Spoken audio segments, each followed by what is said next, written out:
7 November উপলক্ষে আয়োজিত কর্মসূচি পালনকে কেন্দ্র করে বিএনপির দুই পক্ষের মধ্যে ব্যাপক উত্তেজনার এক পর্যায়ে সংঘর্ষ, ভাঙচুর ও অগ্নিসংযোগের ঘটনা ঘটে।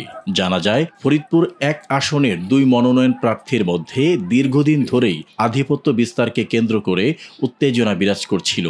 এক পক্ষের নেতৃত্বে রয়েছেন ফরিদপুর 1 আসনের সাবেক বিএনপির সাংসদ সদস্য ও কেন্দ্রীয় কৃষক দলের সহসভাপতি খন্দকার নাসিরুল ইসলাম। অন্য পক্ষের নেতৃত্বে রয়েছেন বোয়ালমারী উপজেলা বিএনপির সাবেক যুগ্ম সম্পাদক শামসুদ্দিন মিয়া ঝুনু।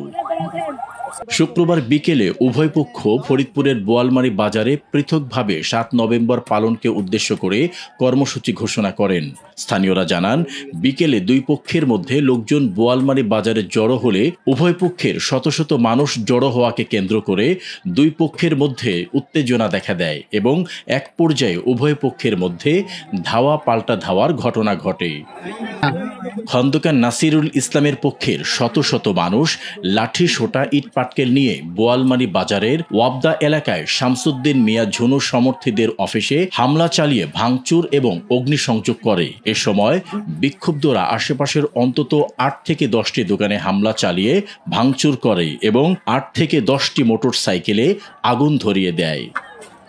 খবর পেয়ে আগুন নেভাতে আসলে বিক্ষুব্ধদের মুখে পড়ে ফায়ার সার্ভিসের কর্মীরা ফিরে যান। পরে সন্ধ্যা 5:30টার দিকে সেনাবাহিনী এবং পুলিশের যৌথ দল এসে পরিস্থিতি নিয়ন্ত্রণে আনেন।